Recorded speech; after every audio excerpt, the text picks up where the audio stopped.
The engine was already screaming when the Tiger reached the bend in the hedgerow lane. Inside the hull, the air was thick with oil fumes and heat. The driver wrestled the steering levers, boots braced against the steel floors, 57 tons of German engineering resisted the turn. Outside, the Normandy countryside was deceptively calm, sunlit fields broken by walls of earth and tangled roots. Somewhere beyond them, American artillery rolled like distant thunder. "Links, mere links," the commander urged through the headset. The driver pulled harder. A grinding vibration shuddered through the hull, then a sharp metallic crack, not from enemy fire, but from somewhere deep beneath their boots. The tank lurched once and stopped. No penetration, no explosion, no heroic last stand, just silence, broken only by the ticking of overheated metal. The most feared tank in the world had not been destroyed. It had simply failed. And in Normandy, that was often enough. Long before it reached the hedgerows of Normandy, the Tiger had already become a legend. On the Eastern Front, Soviet tank crews learned to recognize its silhouette from miles away. The boxy turret, the wide tracks, the long, lethal barrel of the 88mm gun. At distances where most tanks could barely identify their target, the Tiger could kill.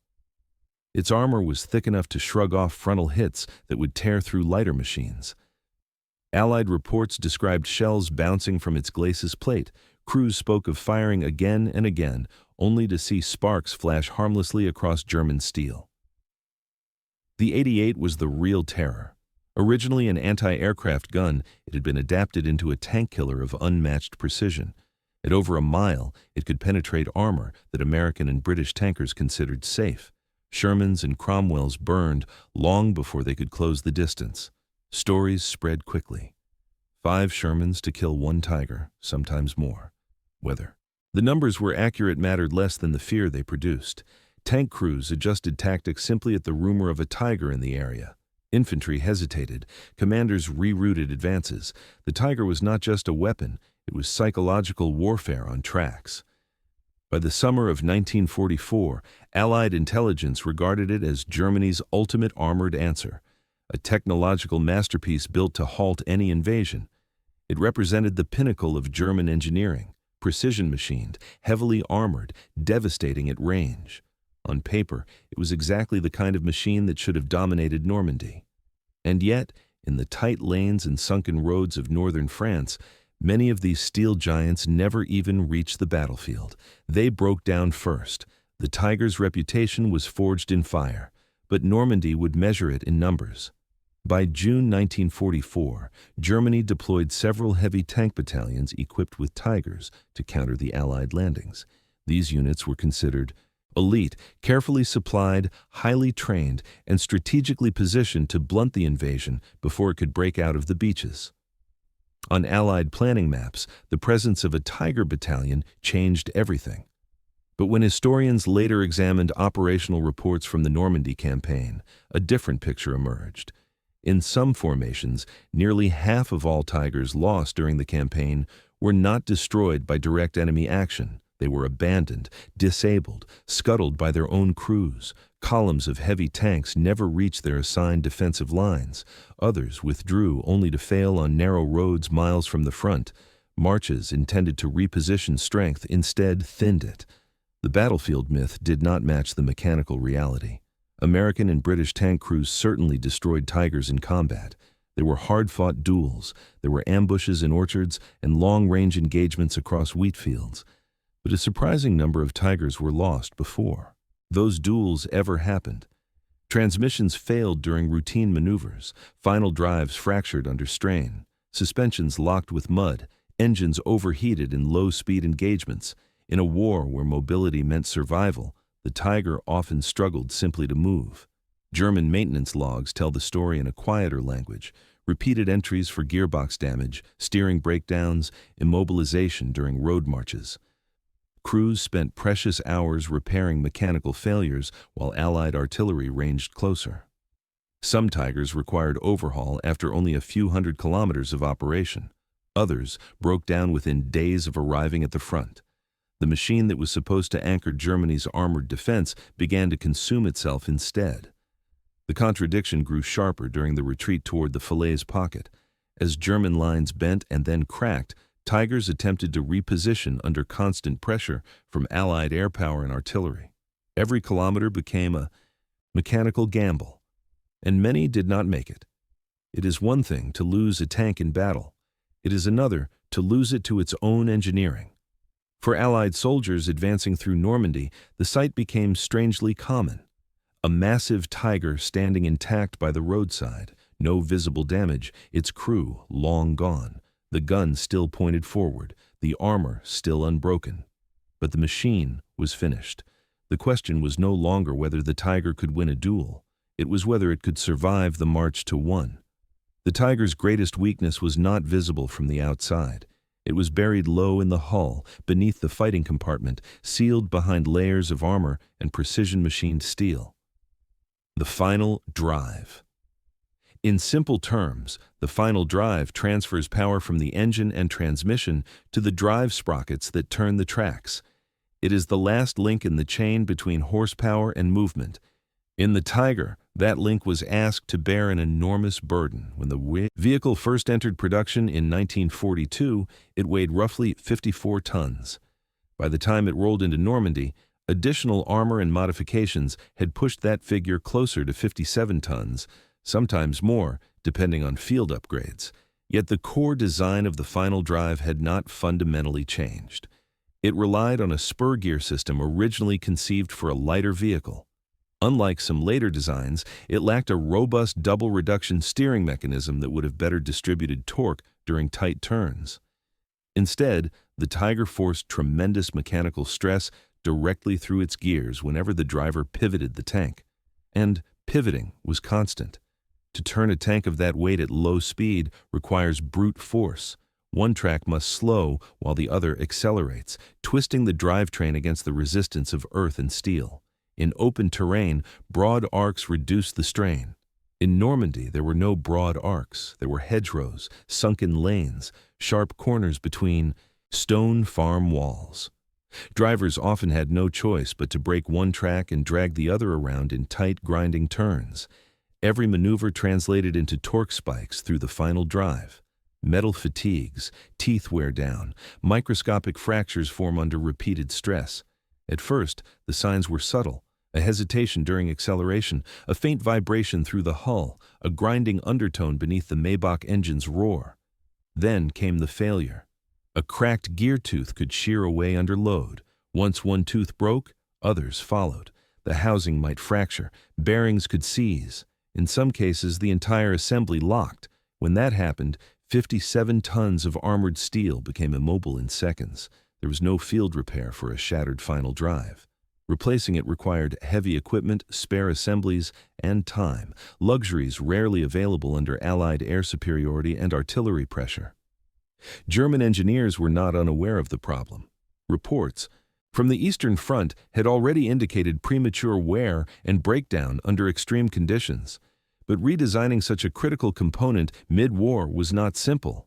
Production lines were already stretched, resources were limited, and Germany's industrial base was under increasing bombardment.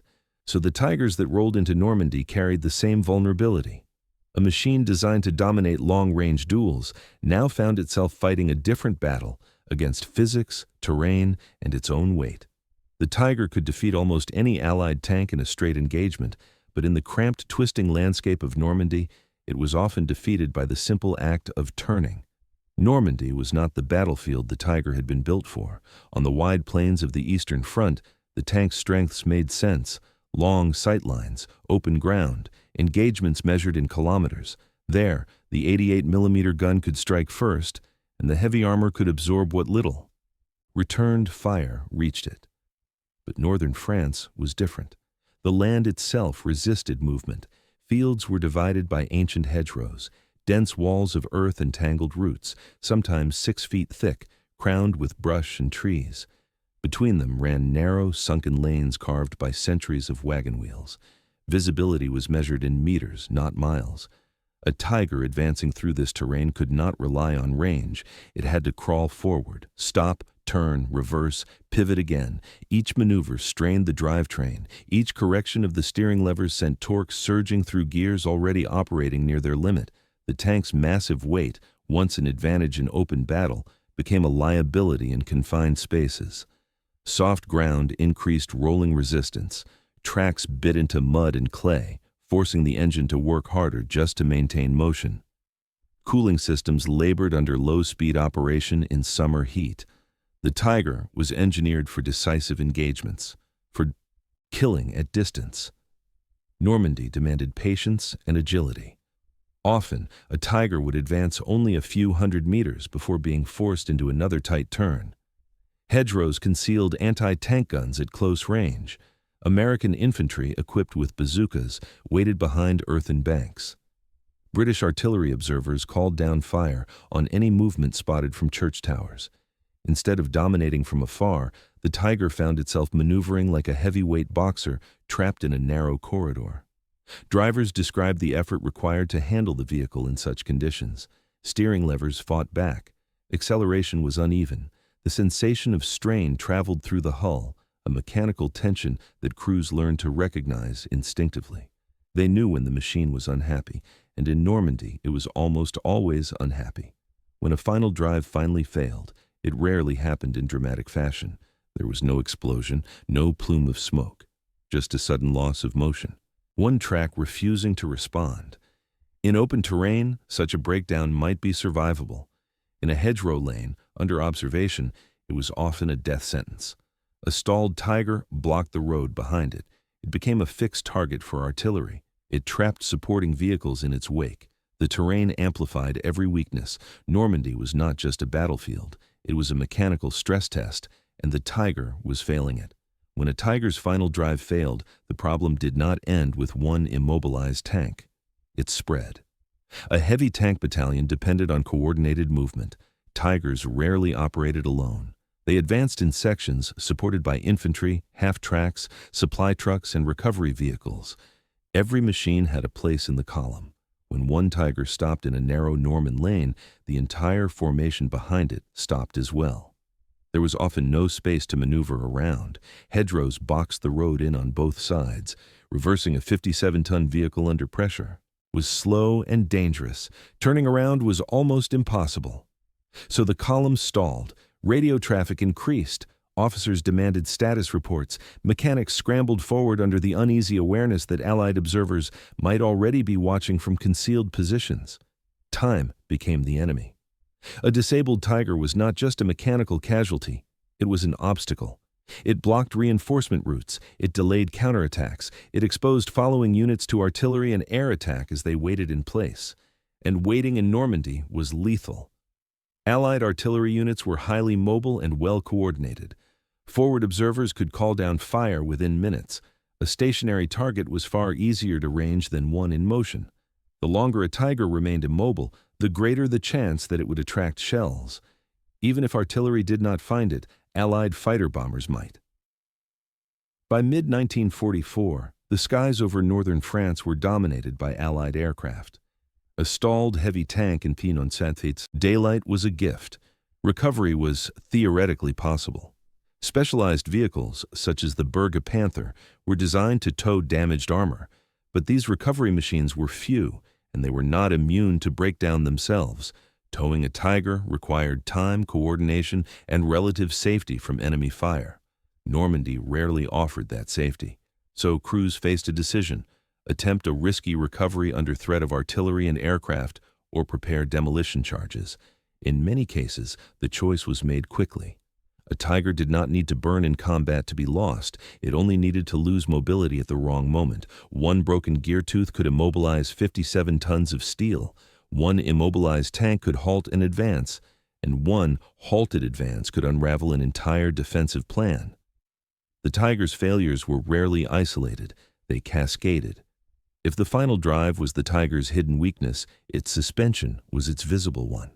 At first glance, the interleaved road wheel system, known in German as Schachtelaufwerk, appeared brilliant. Large steel-rimmed wheels overlapped one another in staggered rows along each side of the hull.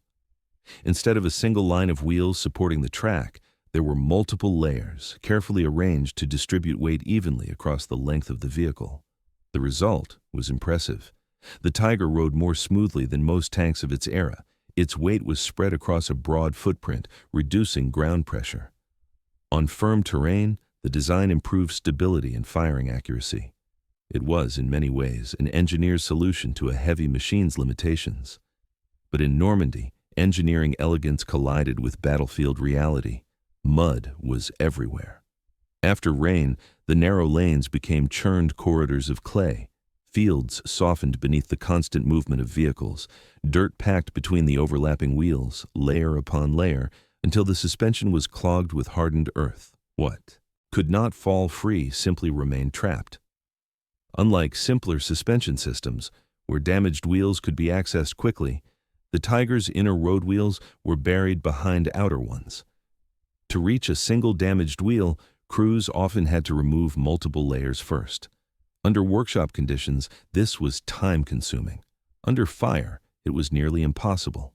Imagine kneeling beside a 57-ton tank in wet French soil, unbolting heavy steel wheels one by one, knowing artillery might arrive at any moment. Each wheel weighed hundreds of pounds. Each removal took strength, tools, and time.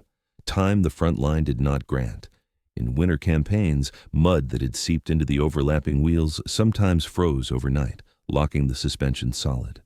Even in summer, debris wedged between wheels could strain bearings and accelerate wear.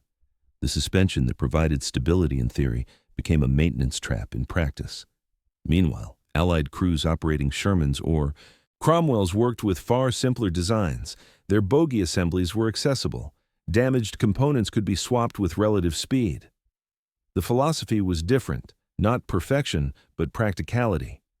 In Normandy, that difference mattered. The Tiger's suspension did not usually fail dramatically. It failed slowly, through accumulated strain and clogged mechanisms. But each hour spent servicing it was an hour not spent maneuvering. And in a campaign defined by speed and pressure, lost hours were often fatal. By the summer of 1944, the Tiger still inspired fear wherever it appeared. Allied intelligence briefings continued to describe it as Germany's most powerful armored weapon. Tank crews were warned to avoid frontal engagements whenever possible. Infantry were taught to call for artillery rather than confront it directly. On paper, those warnings made sense. The Tiger's armor was thick, its gun was lethal, its optics were excellent. In a controlled engagement on favorable ground, it was devastating. But war is not fought on paper. In Normandy, the Tiger's superiority often existed only in theory. It depended on ideal conditions, long sight lines, prepared positions, mechanical reliability. Remove any one of those, and its advantages narrowed. The hedgerows limited visibility to a few dozen meters. Engagements happened suddenly, at close range. A Sherman did not need to duel a Tiger across open ground if it could flank it through a concealed orchard. British Fireflies, equipped with high-velocity guns, could penetrate the Tiger's armor under the right conditions. And most critically, the Tiger had to be operational to dominate. Each mechanical failure chipped away at the illusion. A battalion that began the campaign with 45 Tigers might report only 30 operational after a week of movement and engagement. Not all losses were due to combat. Some were simply unavailable, awaiting parts, repairs, or recovery. From a distance, the Tiger remained terrifying. From within German command reports, it was increasingly fragile. The illusion of superiority persisted because the Tiger was designed for peak performance, not sustained endurance. Its engineering sought excellence in individual combat. It was meant to win decisive duels, to break enemy armor with precision and power. But modern warfare rewards consistency. A tank that can fight every day, even imperfectly, may ultimately matter more than one that fights brilliantly but intermittently. The Tiger represented a belief that technical dominance could compensate for logistical strain, that a handful of superior machines could hold back a tide. In Normandy, that belief was tested, and the results were less decisive than the legend suggested, because superiority that cannot be maintained is only temporary. And in the long grind of the campaign, temporary was not enough. A broken Tiger was not automatically a lost Tiger. In theory, it could be recovered. Germany fielded specialized armored recovery vehicles, most notably the Panther, designed to tow damaged tanks away from the front line. These machines carried winches, reinforced frames, and powerful engines intended to haul heavy armor back to repair depots. But theory and Normandy were rarely aligned. The Tiger weighed more than most recovery vehicles were comfortable towing under ideal conditions. In muddy lanes or cratered roads, the task became even more dangerous. Pulling a 57-ton tank from soft ground required coordination, space, and time. Time was the one resource Germany did not have. Allied air superiority dominated daylight movement. Fighter bombers patrolled roads and crossroads, hunting for armor columns. A stationary recovery operation, two large vehicles coupled together, was an easy target. Artillery made matters worse. Once Allied observers spotted an immobilized tank, fire could arrive within minutes. Attempting recovery under shelling risked losing not one vehicle, but two. Fuel shortages compounded the problem. By mid-1944, German logistics were strained to the breaking point. Even if a Tiger could be towed, there was no guarantee there would be fuel to return it to the line quickly. Spare parts were increasingly scarce. Factories in Germany were under constant bombardment. Transport routes were disrupted. A damaged final drive assembly was not something that could be improvised in a field workshop. So crews were forced into harsh calculations. Could the tank be recovered before air attack? Was there enough fuel to justify the effort? Would the road remain open long enough to extract it? Often, the answer was no. When recovery became impossible, the procedure was clear. Sensitive equipment was removed if time allowed. Documents were burned. Then, demolition charges were placed inside the hull, usually near the engine or ammunition storage. The crew would retreat to cover. Controlled explosion would rip through the interior, shattering critical components and rendering the tank unusable. From the outside, the Tiger might still appear intact, armor unbroken, turret facing forward, but inside, it was ruined by its own hands.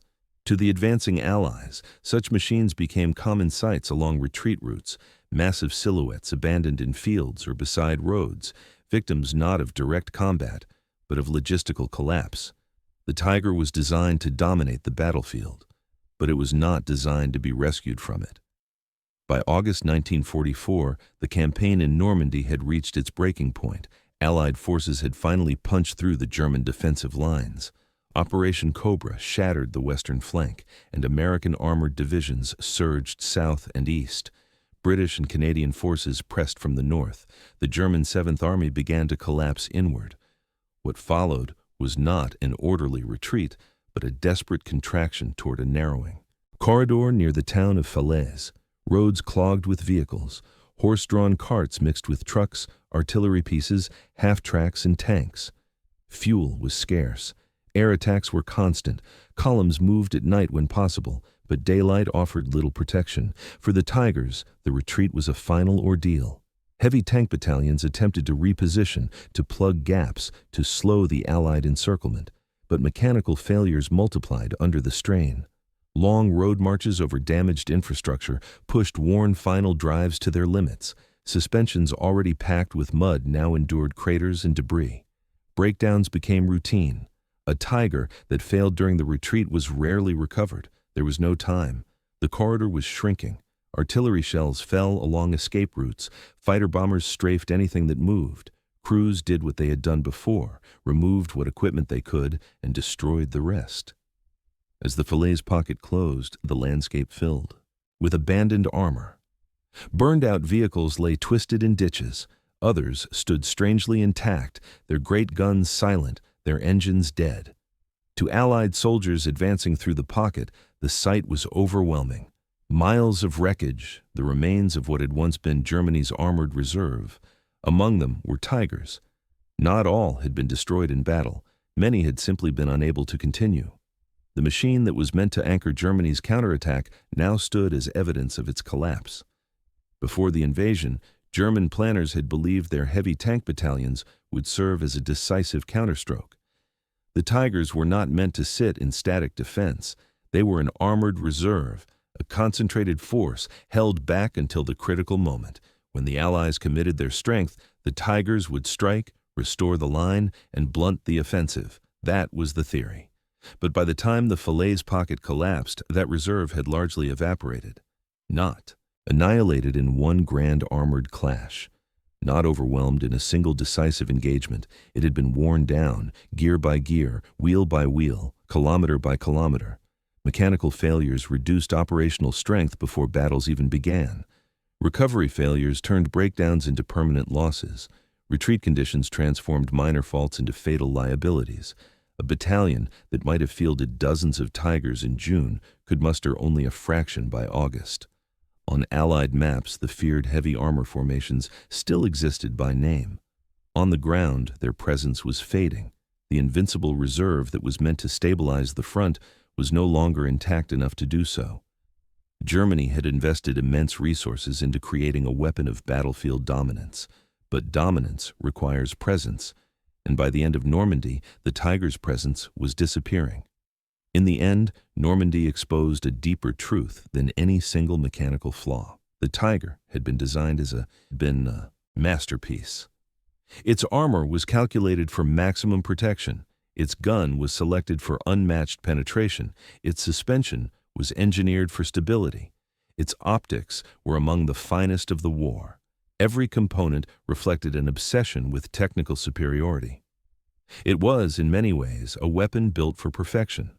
But war rarely rewards perfection. War rewards reliability. The American M4. Sherman was not as heavily armored. Its gun, in early variants, struggled against the Tiger's frontal plate. Its silhouette was taller. Its individual performance in a head-to-head duel was often inferior. Yet the Sherman started each morning. It could be repaired quickly. Its parts were interchangeable. Its design tolerated abuse. If one was lost, another could replace it within days. The Tiger demanded precision maintenance. It required skilled crews, proper tools, spare parts, and favorable conditions. Remove any one of those, and its advantages diminished. Normandy was not a controlled, proving ground. It was mud, dust, heat, bombardment, retreat, and relentless pressure. In that environment, the difference between a weapon that performs brilliantly and a weapon that performs consistently becomes decisive. The Tiger embodied the belief that technological excellence could compensate for strategic strain. The Sherman embodied the opposite philosophy, that endurance, numbers, and mechanical simplicity could outlast brilliance. By the time Allied forces broke out of Normandy, that philosophical difference was no longer abstract. It was visible along the roads, one machine designed to dominate, another designed to endure, and endurance was winning. Return to that hedgerow lane. The Tiger sits motionless, its barrel still aimed toward an enemy it never reached. The armor remains unbroken, the steel still thick. From a distance it looks formidable, as if it could roar back to life at any moment. But it will not. Somewhere inside, a shattered gear rests in pieces. Oil has pooled beneath the hull. The crew has already withdrawn, leaving behind the machine that once represented Germany's armored confidence. The legend survives more easily than the reality. In photographs, the Tiger appears invincible, towering over smaller vehicles, its lines severe and uncompromising. In museum halls today, it still commands silence. Visitors stand before it and imagine its power. Yet, in Normandy, power was not enough. The Tiger was not defeated solely by Allied guns or tactics. It was worn down by terrain, by logistics, by the relentless friction of modern war. It was undone by the very ambition that created it. A machine built to dominate every duel could not survive every day.